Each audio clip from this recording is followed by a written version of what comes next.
At dawn on the third day, we thought that we might in fact be lost. Donc, nous sommes toujours dans cette grande maison, ancien couvent, ancien chai de négociant, ancien garage, ancien bar de nuit, nouvelle scène de musique buissonnière, lieu de concert volé, samedi 27 février, la nuit. En bas, dans la nef de vie, est suspendu à une coursive un canoë jaune, un peu comme un canot de sauvetage. Je monte dedans avec Guillaume, qui filme toutes ces images. On pagaille jusqu'au grenier pour l'after. Notre hôte est là. Il nous accueille sur la rive d'un des méandres de son fleuve mémoire. Il dit « On est ici dans un lieu dans lequel finalement se retrouvent plein de choses, plein d'objets, papiers qui sont des traces du temps. Des maquettes, des trucs de notre travail. Là, c'est ma maman. Là, c'est mon grand-père paternel. » Il nous montre un portrait encadré, des articles, des publications, des grands rouleaux dans lesquels il y a des calques avec des plans de stations balnéaires dessinés dans les années 60 par des architectes. On pagaie entre les cartons, les objets, la poussière. Ça me rappelle la carte postale surréaliste accrochée dans la salle de bain chez mes parents.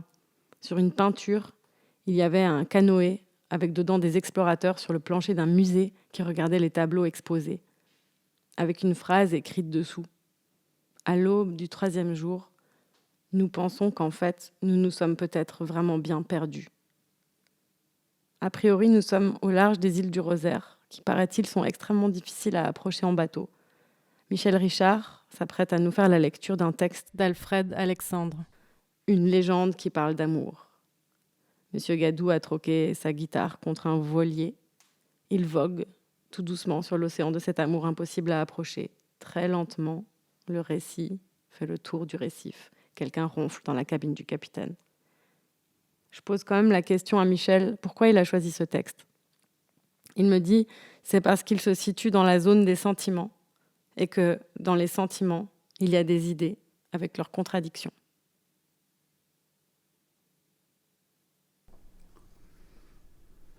Je vins à Carthage. Je n'aimais pas encore. Et j'aimais à aimer. Aimant aimer, je cherchais un objet à mon amour. Saint-Augustin, les Confessions, chapitre 3, livre 1, prologue.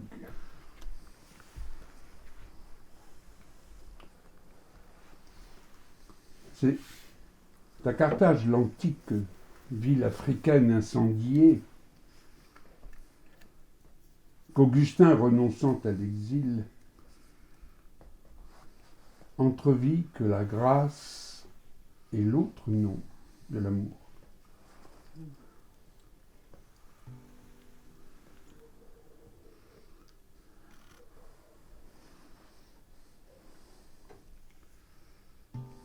C'est à Tunis, au croisement des deux routes où la reine Élissa se serait, dit-on, immolée,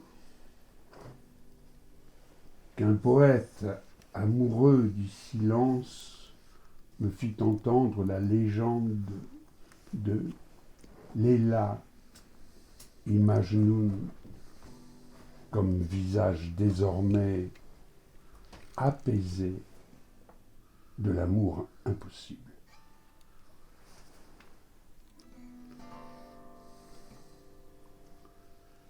C'est à Carthagène des Indes, en Colombie, qu'un jour de soleil et de pluie, un savant que je naviguais jusqu'aux îles du Rosaire m'enseigna que Cannes était dans une langue oubliée l'autre nom de la grâce. Alors j'ai su qu'il fallait que je nomme l'absente.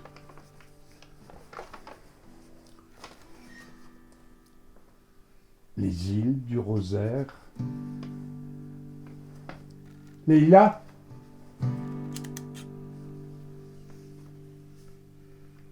Il dit que chez nous, aux îles du Rosaire,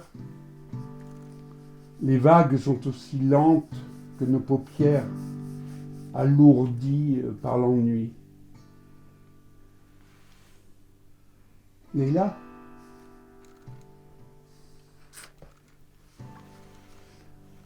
dit qu'aux îles du Rosaire, la patience épuise les muscles, dont pourtant la force repousse les océans.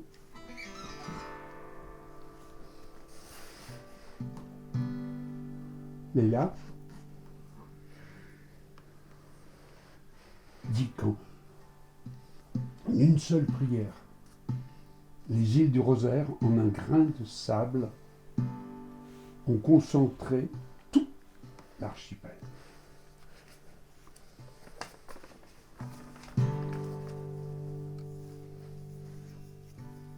Leïla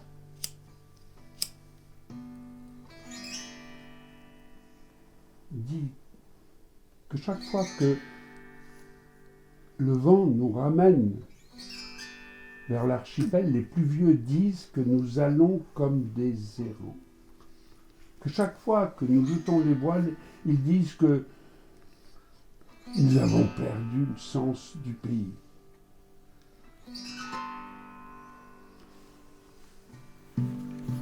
Leïla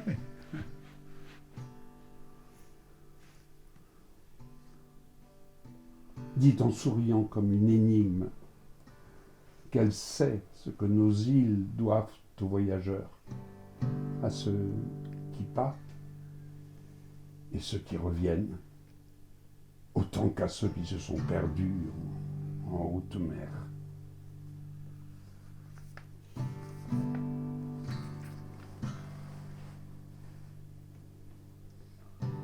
Leïla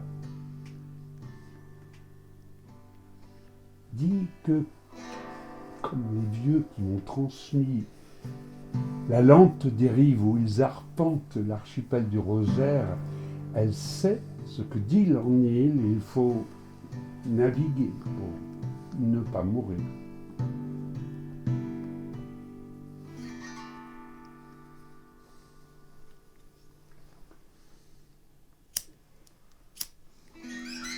Leïla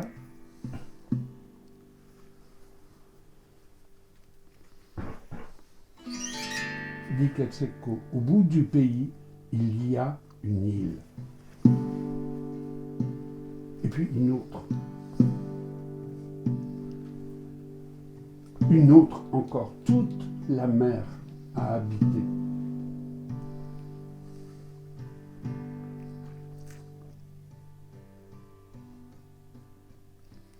Leïla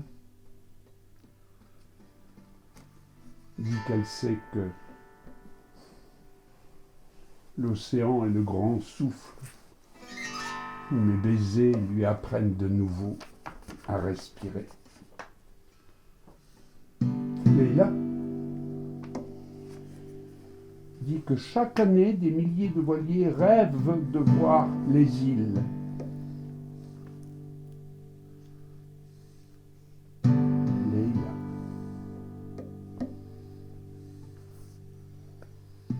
dit que ce n'est pas le vent qui les pousse, c'est la vie qui veut boire l'océan et son goût somnolent des errances et le temps revenu des nomades devançant les climats où aucune pluie ne barre l'horizon du voyageur.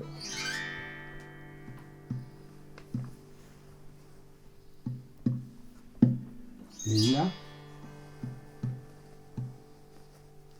dit que certains jours nos îles meurent l'après-midi au bord de l'océan. Et là, dit que depuis qu'elle m'a aimé, sa soif est une soif d'îles qui nagent vers le continent.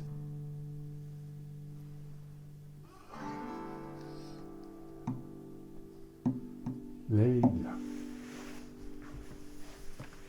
dit que longtemps,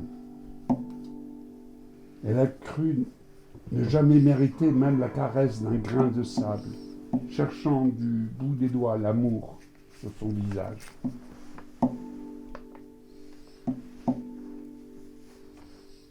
Légia dit que hors le naufrage, où luisent les îles et les côtes rocheuses, ils sont heureux, les voyageurs, qui rêvent après nos îles, comme des épaves après un port d'escale. Esverel navigue dans la vague où flottent les aurores, où elle se brûle et brûle ses amants. Et c'est l'amour qu'ils colportent dans leurs chansons. Ils promettent de l'emmener loin, loin, très loin des îles qui la consument à petit feu.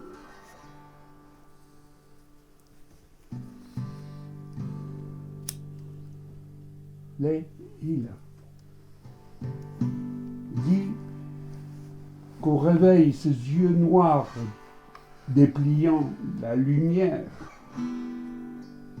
sous l'éventail aux doigts fanés du résigné de mer, où je la regardais l'après-midi dormir, les jours où elle était fatiguée du pays, elle ne savait plus si c'était mon visage qu'elle cherchait,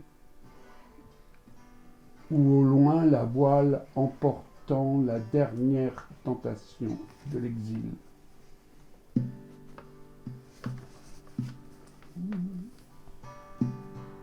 Leïla dit que le soir sur la plage, les algues dorment comme ses cheveux mouillés dans ma main, ivres comme le sel qui la nourrit.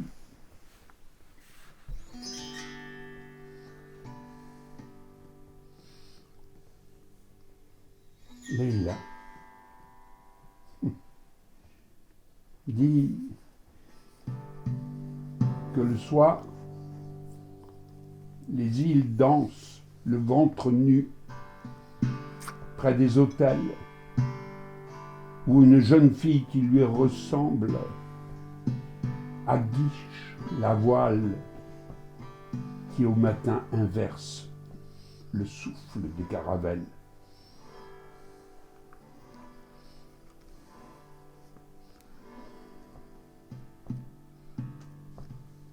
Leïla dit que les corps amoureux sont comme les îles, ils savent où va la mer lorsque la marée retire la vague du rivage. Leïla dit que la vague, lorsqu'elle s'en va, laisse un grain de sable dans nos mains nues. Leïla dit que la mer, lorsqu'elle revient, balaie le sel, où nos yeux savent depuis longtemps pourquoi les îles ont l'habitude des vents du large. Leïla dit que comme le sel sur sa peau nue, les corps amoureux continuent de s'aimer longtemps après l'absence. Leïla dit que hors des îles du Rosaire, son corps a été amoureux.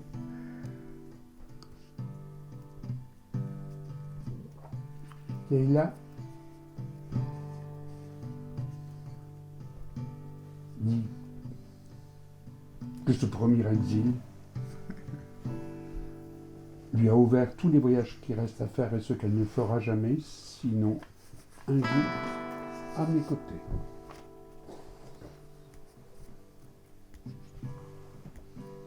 Santa Marta.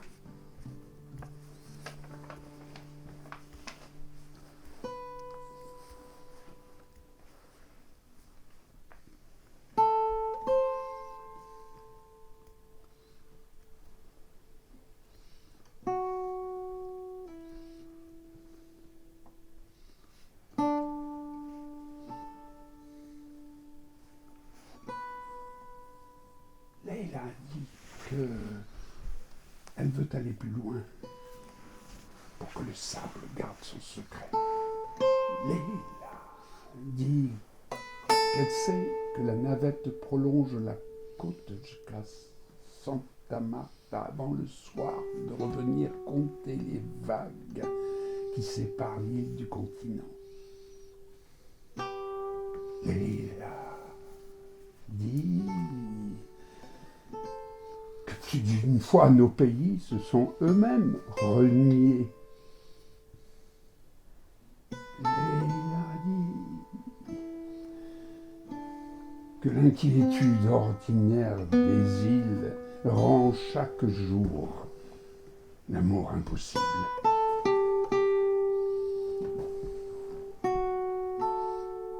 Leila dit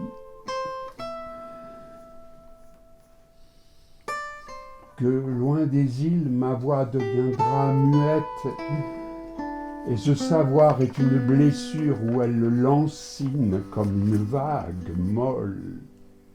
Il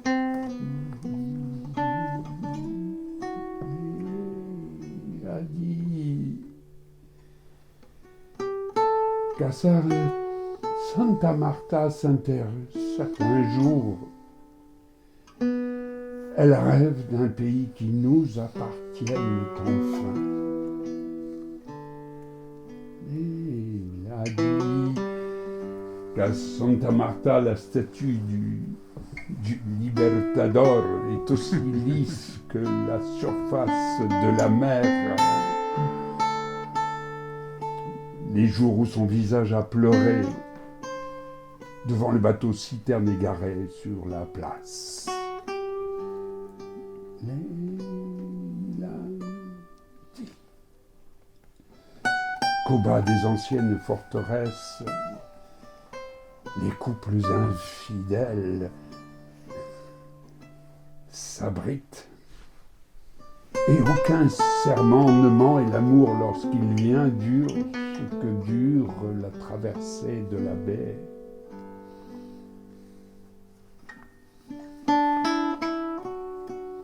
Il a dit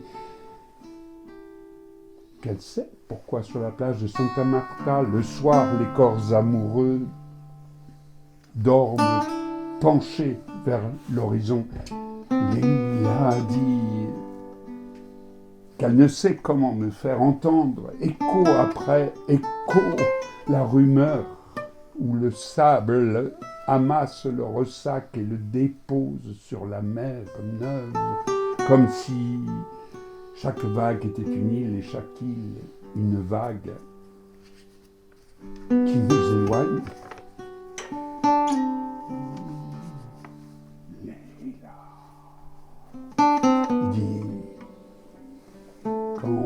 La crique arrondie de soleil dans l'hôtel en bois blanc qui surplombe le port de Santa Marta, sa main dans ma main et sa bouche mi-close, toute la lumière de sa peau bue par mes baisers. Son corps comprenait la rêverie douce des géographes nommant des archipels que l'on croyait perdus.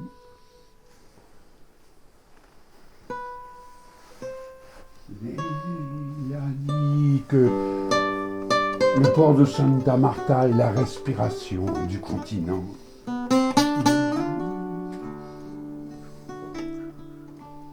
Et il a dit que les navires qui dorment dans le port ignorent l'immobile inquiétude des îles et le voile de sable qui recouvre nos yeux noirs.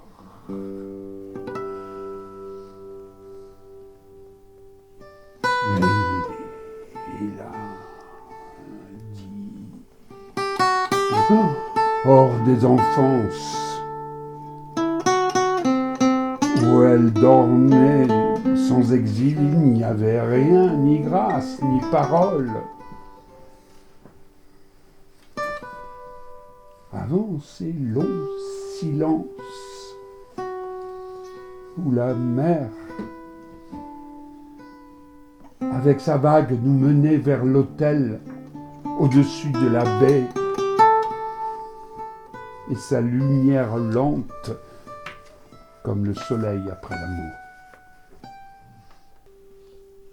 Et il a dit qu'ici aussi, les îles ignorent les îles. Et la vague qui les relie est une absence.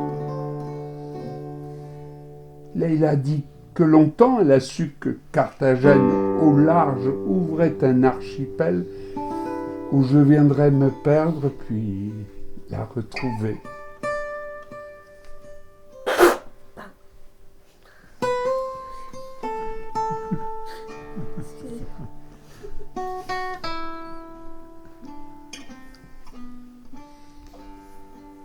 Mais il a dit qu'en plein midi, la lumière au-dessus de la baie rend ceux qui s'aiment aveugles comme une mémoire certaine d'elle-même.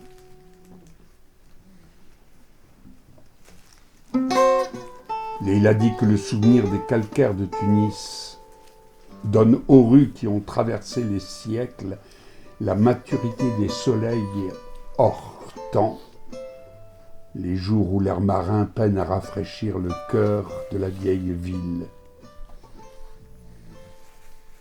Et il a dit que dans son rêve, Carthage était de vague en vague une rumeur se mémorant au large des Colombies et que d'autres villes aujourd'hui se prenaient pour le monde à elles toutes seules.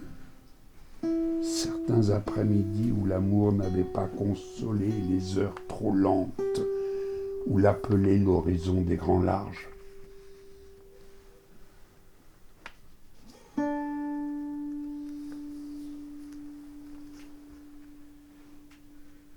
Et il a dit que qui est fou d'elle a eu raison de l'attendre dans le désert. Et il a dit que, comme les îles, Carthage garde la mémoire de ses pillages. Et il a dit que le premier jour à Carthagène, elle a su que la rumeur serait dans le murmure, où chaque grain de sable est une histoire qu'elle me raconte, au souvenir des jours heureux. Et il a dit que là-bas, aux heures complices, aucune île, aucune grâce, jamais n'a été aussi complète que sa parole. Endormie dans ma main nue comme le silence. Et il a dit que comme les îles se regardant l'après-midi mourir au bord de l'océan, les corps amoureux, jour après jour, ne meurent jamais. Et il a dit que les corps amoureux ont la patience des algues, dont la vie lente ressasse la chair des plages. Et il a dit que les corps amoureux ont la patience des villes dont la mémoire est presque aussi ancienne que le désert, où chaque soleil nous fige comme le sel en son cristal. Et il a dit que lorsqu'on s'aime, la parole, même la plus douce, est cannibale. Et il a dit que sa peau est une folie qui m'a nourri. Et il a dit que sans sa chair nourrie par le soleil et le sel nu, ma bouche n'aurait été qu'un vague silence au-dessus des vagues.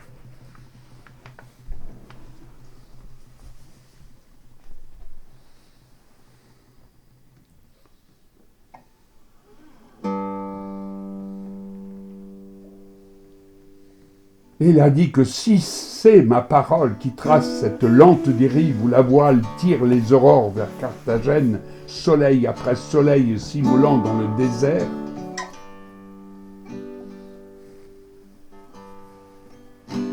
et il a dit que si c'est ma parole qui courbe la dune où elle s'allonge sa peau nattée avec ma peau dans le tissu des sables noirs, et il a dit que si c'est ma parole qui nomme le littoral où elle m'attend, en ce point nu où personne jamais ne vient se promener parce que les algues ont fait leur pays, et le pays une racine contre l'oubli, et toute la solitude des océans. Alors j'ai eu raison de lui parler, où elle savait que toute absence appelle une île.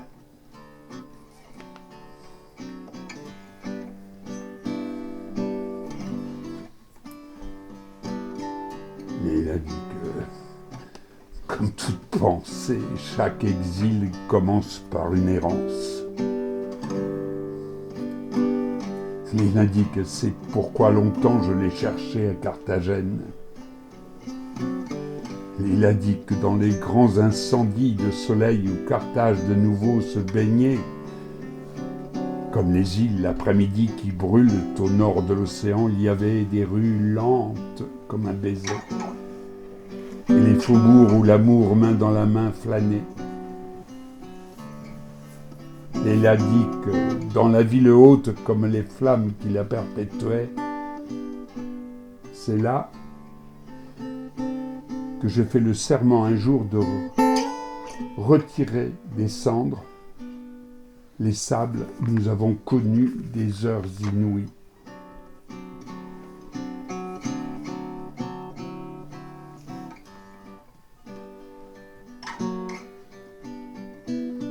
Et il a dit qu'elle ignore quelles caravelles un jour ouvriront un port nouveau à Carthagène. Et il a dit que Carthagène et ses îles noires dorment dans le souvenir d'une mer ancienne. Et il a dit que cette langueur dans ses yeux noirs, c'est le visage d'une absence qui vogue quelque part dans le désert. Ils le savent, tous ceux qui ont vécu dans l'archipel quelques heures avant de partir pour toujours.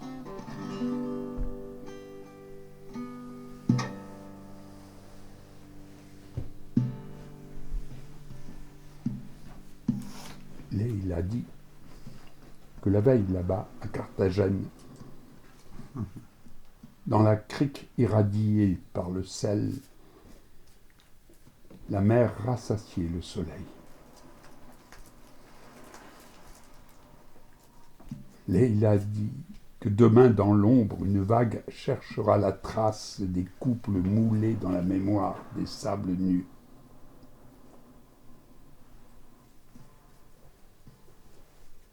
Et il a dit que dans la rumeur des villes anciennes, il y aura l'éternel retour de la promesse d'éclose du silence de nos promesses.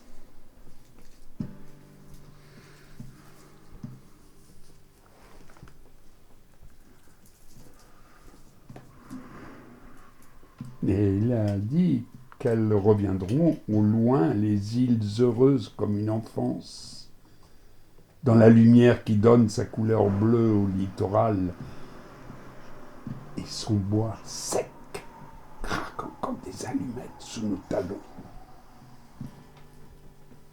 Et les jeux d'eau où nos mains apprenaient quels gestes un jour seront plus lents pendant l'amour.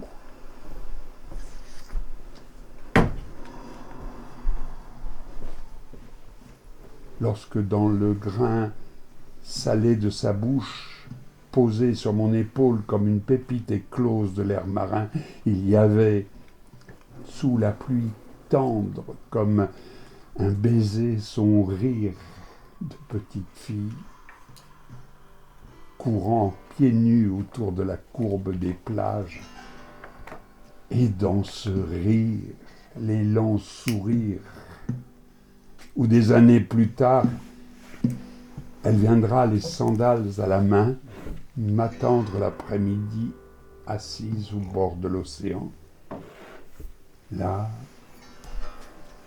où le vent qui revenait de Carthagène, siècle après siècle, modifiait la géographie molle des sables où nous nous sommes aimés.